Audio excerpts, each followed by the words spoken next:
se você está assistindo esse vídeo é porque você tem medo de ser julgada. E eu acho que esse é um medo normal para todas nós, para todos nós no geral também. A gente vive em sociedade, né? Então, parte da integração social é importante para nós como um modo até de sobrevivência. Mas aí muitas vezes esse mecanismo natural, ele aparece em lugares, em projetos, em situações que fazem com que o nosso comportamento seja disfuncional. Vou falar em termos menos técnicos.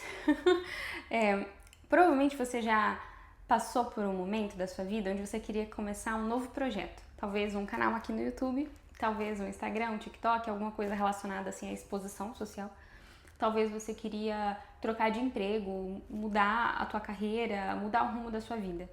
Às vezes até fazer uma viagem. Mas você não fez porque você estava com medo da reação das pessoas que você conhece que entrassem em contato com esse vídeo, ou esse conteúdo, ou esse lado de você que você ama, que você sabe que tem potencial, mas que talvez não fosse tão bem recebido pelas pessoas ao seu redor. E o mais ridículo de tudo isso é que às vezes não é nem as pessoas que a gente ama que a gente teme. Às vezes as pessoas que a gente teme que vejam esse conteúdo, que julguem esse conteúdo, são na verdade as pessoas que a gente não gosta. Então às vezes você não tá com medo da tua mãe encontrar esse projeto novo ou descobrir essa nova faceta de você. Às vezes você tá com medo de uma pessoa aleatória lá da sua época de escola assistir esse conteúdo, ver que você tá indo por esse novo projeto, esse novo caminho e te julgar e te comparar com a pessoa que uma vez você foi, mas hoje você já não é mais. E isso é tão ridículo.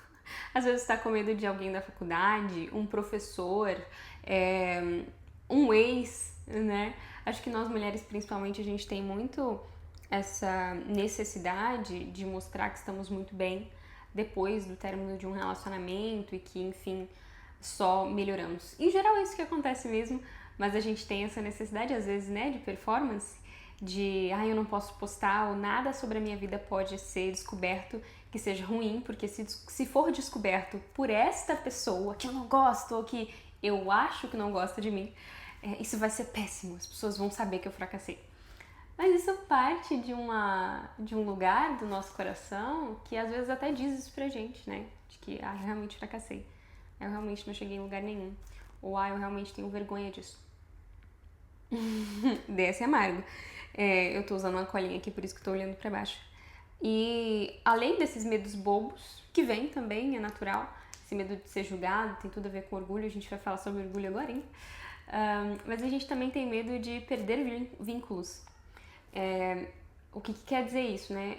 Eu acho que às vezes a gente tá entrando numa nova fase da nossa vida e a gente percebe que as pessoas que a gente ama, que a gente quer muito bem, que a gente quer perto, que faz parte daquele círculo de sobrevivência pra você, não vão poder te acompanhar nessa jornada. E aí isso te dá medo, porque você não quer perder essas pessoas, você não quer perder o amor delas, a admiração delas, você não quer que elas pensem que você acha que você é muito melhor do que elas, mas mesmo assim você quer evoluir, você quer seguir em frente, você quer algo a mais, mas elas não. Né? Então às vezes esse medo do julgamento não é só das pessoas que de fato te odeiam, ou que você só imagina na sua cabeça que te odeiam. Na verdade, esse medo pode ser também dos vínculos, né? E eu acho que aqui é mais profundo. É medo de perder, ou enfim, de um julgamento errôneo de uma pessoa que você ama muito, de uma pessoa que você quer perto para toda a sua vida.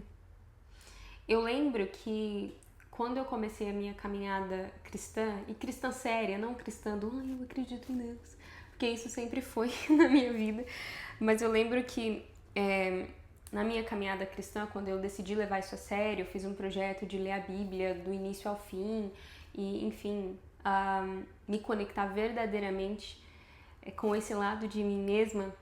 Eu tinha muito medo de ir para essa nova fase e não ter amigos. Eu sempre fui uma pessoa muito fiel, mas bem introvertida também, apesar de ter bastante habilidades sociais, trabalhei muito nisso, mas eu sempre fui de poucos amigos, sabe? Apesar de ser uma pessoa simpática, eu sempre fui de poucos e bons amigos. E eu lembro que nessa fase que eu comecei a adentrar assim no universo cristão e querer me aprofundar verdadeiramente nisso, querer ler sobre isso, eu tinha 2 amigos que eu ainda os tenho, spoiler do final da história, mas eu tinha 2 amigos que estavam comigo há muitos anos, assim, desde quando eu era uma pré-adolescente. E essas pessoas não tinham nada a ver com esse caminho que eu estava percorrendo. E eu lembro que eu tinha medo disso, sabe? Eu lembro que antes a gente fazia piadinha sobre as tias da igreja e tudo mais, e eu tava caminhando para esse lugar. Hoje em dia a gente faz piada com isso, né? De que eu sou uma das tias do coque, mas eu tinha muito medo de não só eles não poderem caminhar comigo, mas deles não conseguirem respeitar essa nova jornada que eu tava entrando. Não porque eu achava que eles eram maus amigos de forma nenhuma, eu escolho meus amigos muito bem, escolho quem tá próximo a dedo, mas eu tinha medo mesmo, sabe, de ficar sozinha. Apesar de que estar sozinha nem sempre é desagradável pra mim, mas não ter amigo nenhum é péssimo pra qualquer pessoa que for pensar sobre isso. E eu lembro que eu tive medo e fui com medo mesmo. Eu comecei tímida, assim, então eu falava que era cristã para as pessoas que me perguntavam, mas estava já numa jornada profunda e concentrada de levar esse lado da minha vida pra frente, sabe? Então eu fiz um projeto de leitura da Bíblia, eu comecei a estudar diferentes vertentes e com medo, sabe? Só que aí eu coloquei esse projeto, pra mim, que se tornou o maior projeto da minha vida, como a grande prioridade. Porque é isso que Cristo nos pede, né? Busque ao reino de Deus com todas as suas forças, e todo o seu foco, de todo o seu coração, e todas as outras coisas lhe serão acrescentadas. E foi isso que eu fiz. Eu disse, se isso me custar as minhas amizades, se isso me custar talvez um desarranjo social em alguma reunião de família, se isso me custar talvez julgamentos de pessoas que não gostam de mim ou não me conhecem, que seja, eu vou em frente. E eu fui. E foi, pra mim, a melhor escolha que eu já fiz na minha vida inteira. A melhor escolha que eu já fiz na minha vida inteira. E valeu a pena no final da jornada, assim. Acho que no meio da caminhada, eu nem tinha terminado de ler a Bíblia toda, porque foi um projeto para ler e compreender, não foi meu Deus, eu preciso ler e tudo mais. Foi realmente um projeto lento, né? Me levou mais de 3 anos, assim, de estudos e tudo mais. Mas no meio do caminho, e eu lembro que eu orava na época, né? Eu orava para Deus me trazer mulheres que estavam no mesmo caminho do que eu. Porque não era só um caminho em relação ao cristianismo, era um caminho em relação a uma autorrealização, uma identidade em Cristo, em virtudes, em feminilidade, enfim, uma jornada muito diferente de várias pessoas que eu conhecia, de várias pessoas da minha família, enfim. E eu lembro que eu orava a Deus para me dar amigas que pudessem me acompanhar nesse processo, porque isso é tão importante quando a gente está querendo se tornar algo novo, né? Querendo se tornar uma pessoa nova, a gente desenvolve quase que uma nova personalidade, né? É isso que a gente está tentando. A gente está tentando ser uma pessoa nova. Então, o melhor progresso que a gente pode ter é quando a gente se cerca de pessoas que também estão caminhando, ou que até estão acima da gente nessa escalada, né? Nessa caminhada, porque assim a gente se inspira, né? A gente se inspira, a gente consegue manter a constância, a gente consegue tirar dúvidas, a gente consegue se identificar nas dores que cada processo tem. E aí foi isso que eu pedi pra Deus. Eu lembro de orar muito, assim. Foi acho que uns 6 meses orando. Porque apesar de eu ter uma qualidade de ter habilidades sociais, conversar com muita gente, pra mim é difícil deixar alguém entrar no meu círculo íntimo, sabe? Ser realmente uma amiga do coração, assim. E Deus me trouxe. Naquela época, Deus me trouxe essas pessoas que eu precisava e que no fim acabaram me aproximando ainda mais dele. Então, eu tive a coragem de ir com medo mesmo, o medo de ser julgada, o medo de não ter amigos, o medo de ser zoada, enfim, fui com medo mesmo e me trouxe frutos, né? Essa caminhada cristã me trouxe frutos.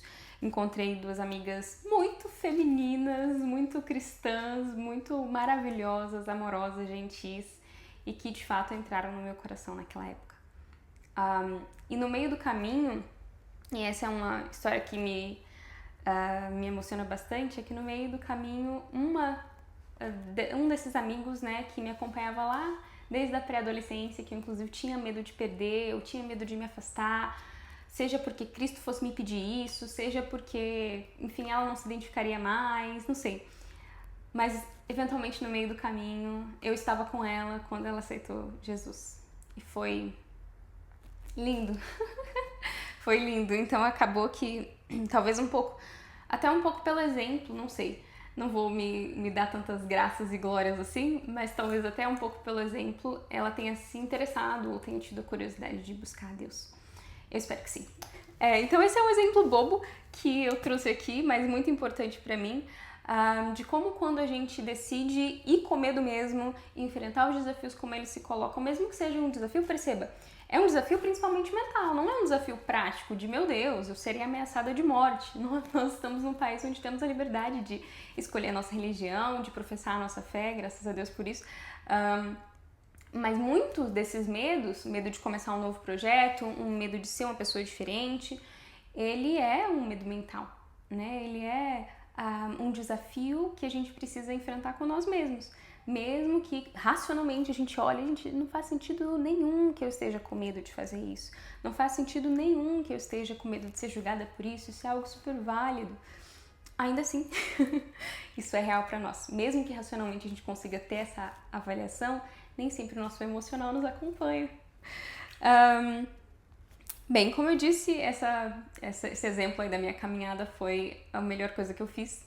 Mas um outro exemplo que eu vejo acontecer muito também, até no meu trabalho, é sobre as finanças, né? Então, quando você tem grandes sonhos, grandes mesmo, ambições muito grandes, e você vem talvez de uma família que teve muita escassez, talvez escassez de forma prática, né? Vocês cresceram com muita dificuldade financeira, ou talvez simplesmente você não cresceu, né? Vocês e seus irmãos não cresceram com dificuldades financeiras, mas mesmo assim veio de uma família que era principalmente escassa, não era uma família que tinha mentalidade de abundância.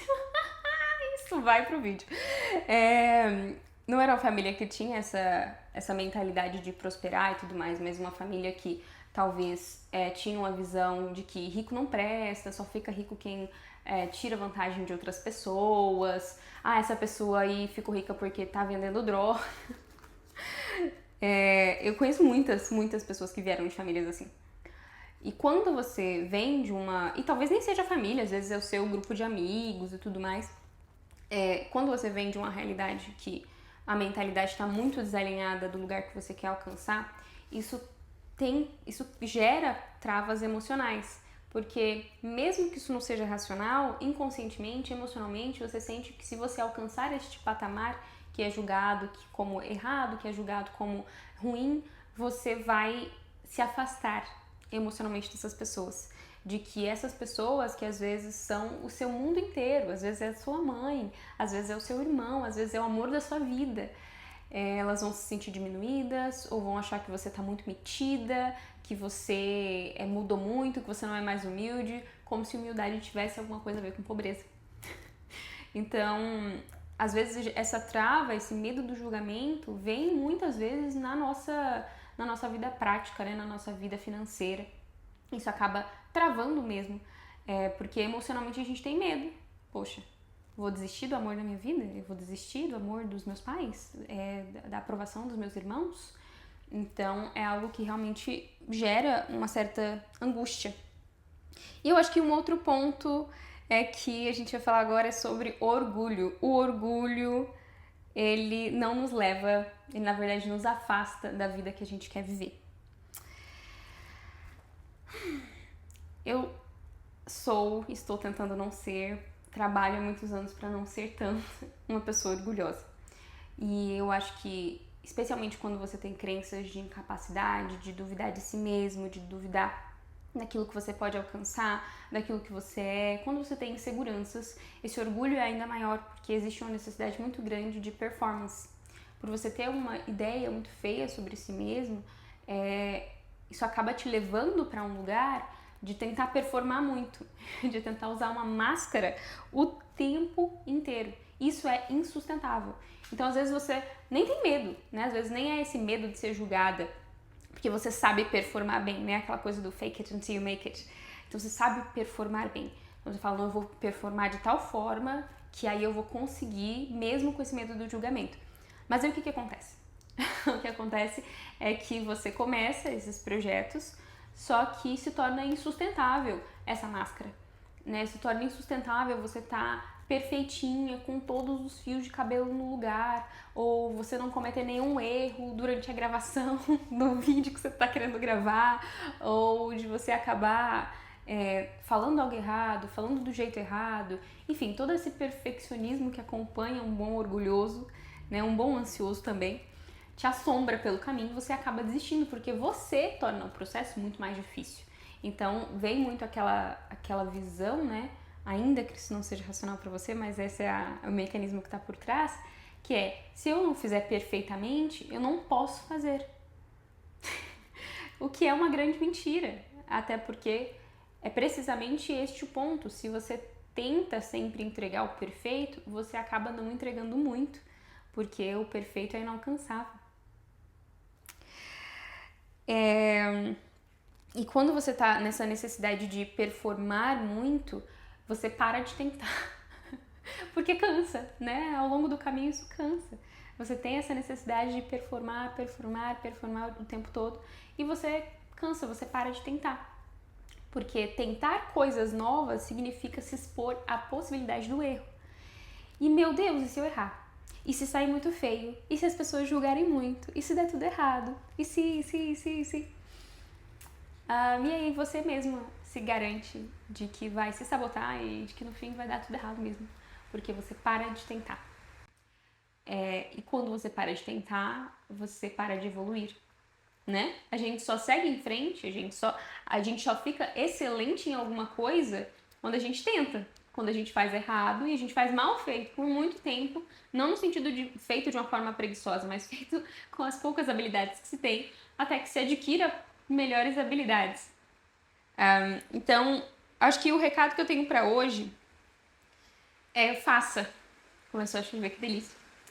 Faça o que você tem que fazer com as ferramentas que você tem agora.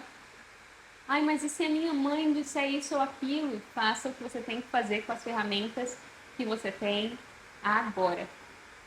Tudo que a gente precisa decidir é o que fazer com o tempo que nos é dado. E enquanto você perde, né, gasta energia mental pensando em todas as pessoas que podem te julgar e todas as possibilidades de dificuldades, de problemas que podem aparecer pelo caminho, você perde um tempo de vida que você não sabe até quando tem. Comece a fazer o que você precisa fazer.